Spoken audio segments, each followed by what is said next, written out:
फिर वही पौध कुछ समय बाद और कहीं लगाई जाती है। बेटी को सब कुछ भी दे दो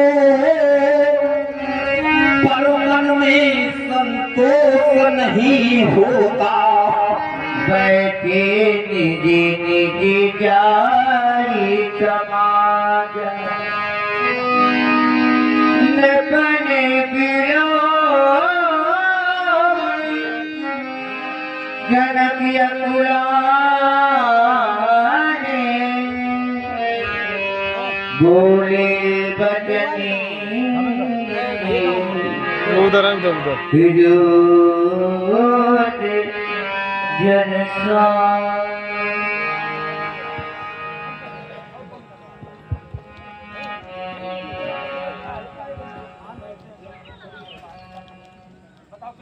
रोष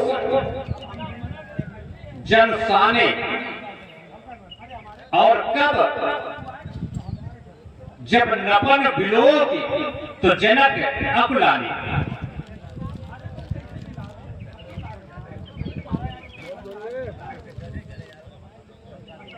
व्यक्ति के अंदर जब रोष होता है या क्रोध होता है तो कोई न कोई उसका कारण होता है। व्यक्ति के अंदर जब क्रोध होता है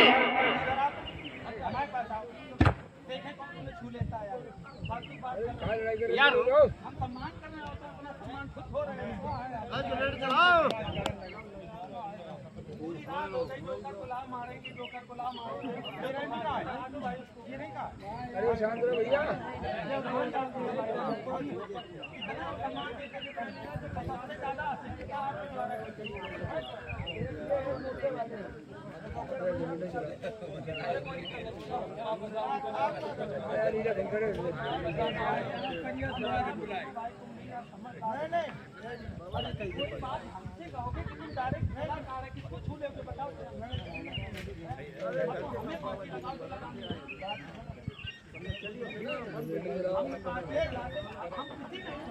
जब हमारा दिमाग घूमता तो हम सुनते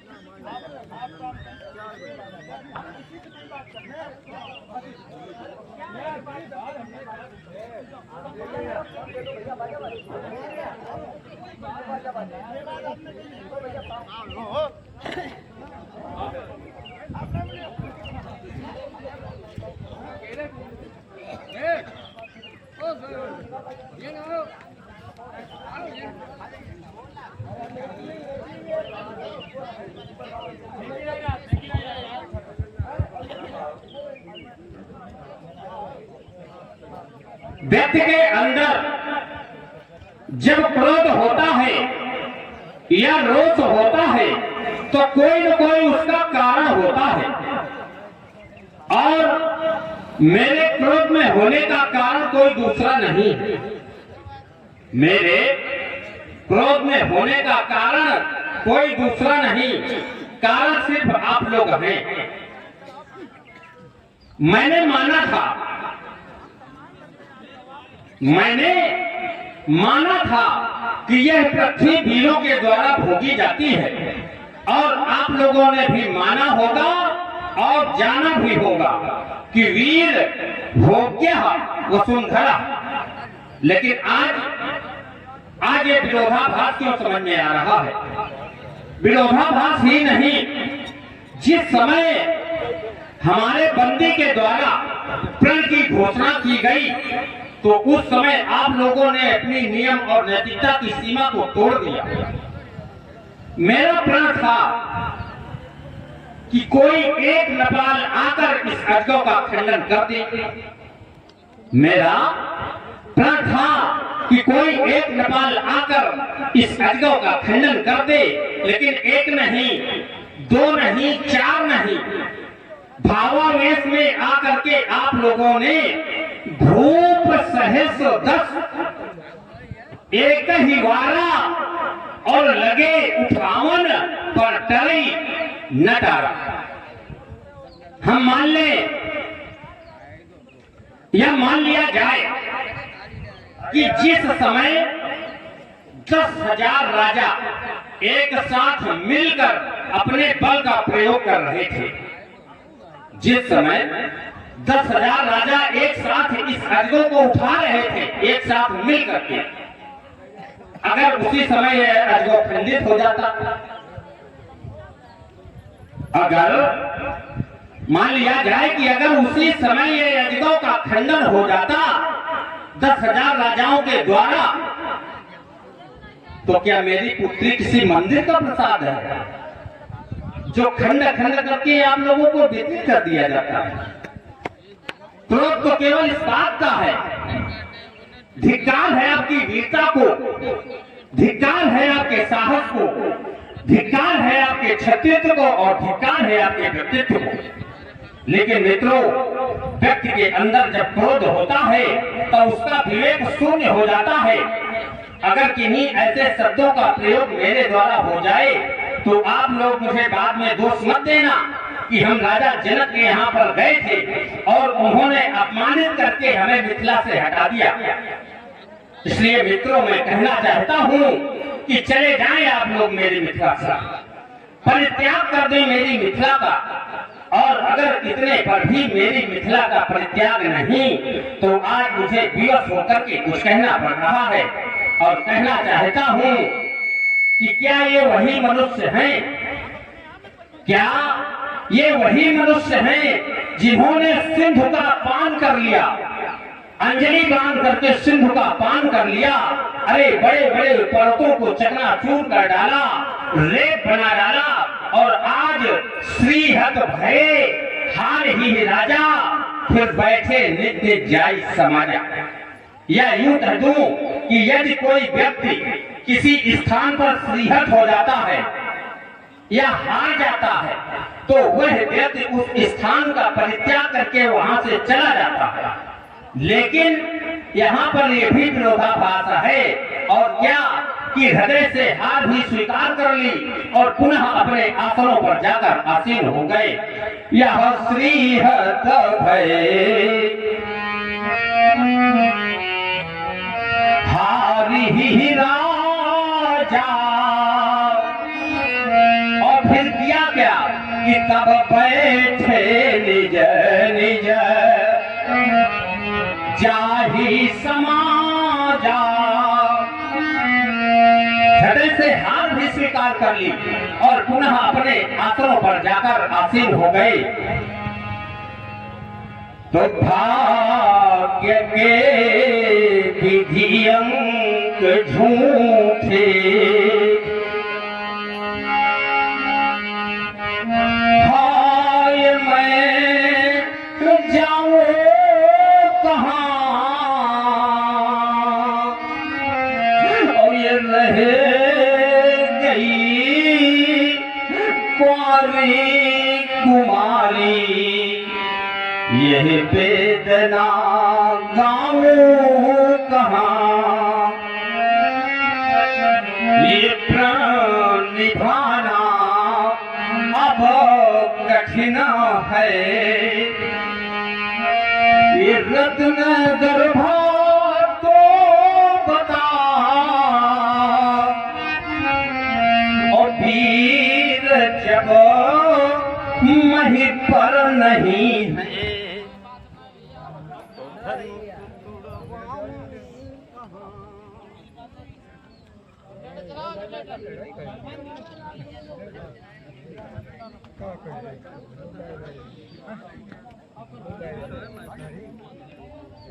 दारू पी थी दिया तो फिल्म काबिल है, राम बहुत काबिल है, बाबत का हाथ है।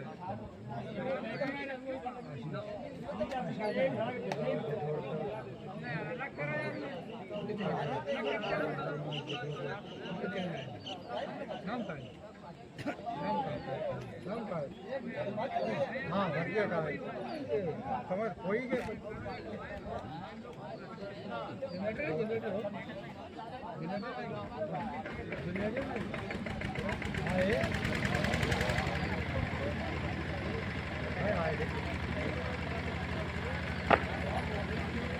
आते कहीं तो हमने बाबा चढ़ी गए बताओ तो 12 वर्ष अनवस्था के पश्चात तो प्राप्त हुई हमें दिव्य कन्या। योगी आज उस धरोहर की रक्षा न कर सका कि हर करसण से जो ज्योति मिली, ये घट डाल के लो हम बढ़ा ना सके। और जिस वीर की खोज में यह प्रण था किया, हाय बेटी उसे हम मिला ना सके। ये दुल्हन का साज तो सजाया सभी, पर द्वारे पे डोली मंगाना सके। ओ विधि रूठ विधाता आज गया, हम मांग सिया की भरा ना सके। तो असफल हुआ हमारा प्रण है, और मैं कह न सकूं कैसी उलझन है।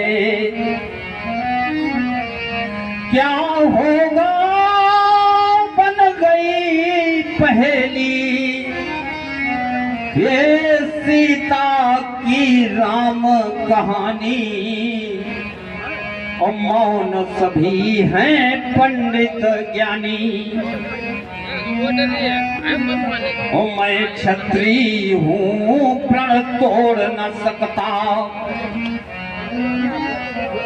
ये चाहे प्राण भले ही जाए, कोई मुझको यह बताए। ये पृथ्वी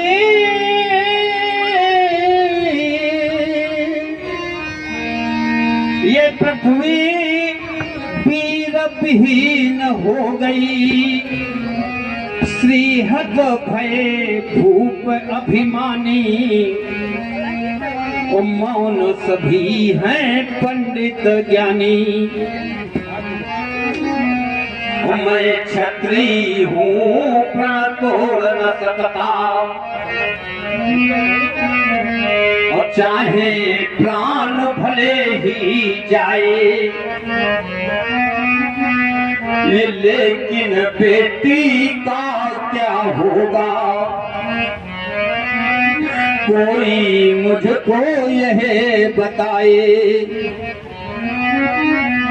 आज ये अभागा जनक अपने कर्तव्य धर्म का निर्वाह न कर सका।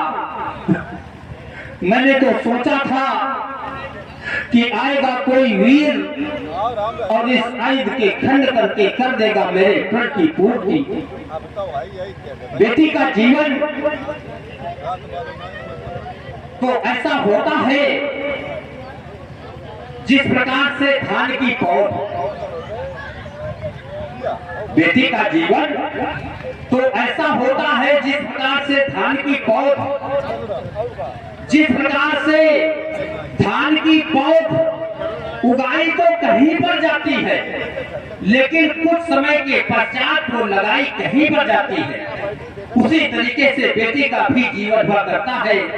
बेचारी जन्म कहीं पर लेती है, पाले पोसे कहीं पर जाती है, लेकिन बाद में वो घर अन्यत्र ही बसाती है। तभी तो मुझे कहना पड़ गया कि यह बेटी होती पौध धान की, यह बेटी होती पौध धान की, जो कहीं उगाई जाती है और फिर वही पौध कुछ समय बाद और कहीं लगाई जाती है। बेटी को सब कुछ भी दे दो पर मन में संतोष नहीं होता। ओ बेटी की प्रथम विदाई में ये हर माँ तो पिता देखा रोता। ये जिसने बेटी जाई भी नहीं वो बेटी का दुख क्या जाने। और जिसे पैर दीवाई फटी ही नहीं वो पीर पराई क्या जाने। तो अब तक जो किया सहारा था अब तक जो किया सहारा था वह आज सहारा टूट गया।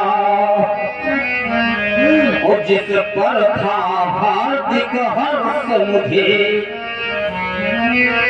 वह सब सुख मेरा लूट गया। हम पैद किया और हंसी हुई वह प्रेम का नाता टूट गया। और जग वीरों तुमको दोष नहीं अब स्वयं विधाता रूठ गया। ये असफल हुआ हमारा प्रण है मैं कह न सकूं कैसी उलझन है। मिथिला मंच महोत्सव में अरे आए हुए सम्राट विभ्राट बोलो और क्या करना चाहते हो। अरे करवा लिया नृपति जनक का अपमान बोलो और क्या करना चाहते हो।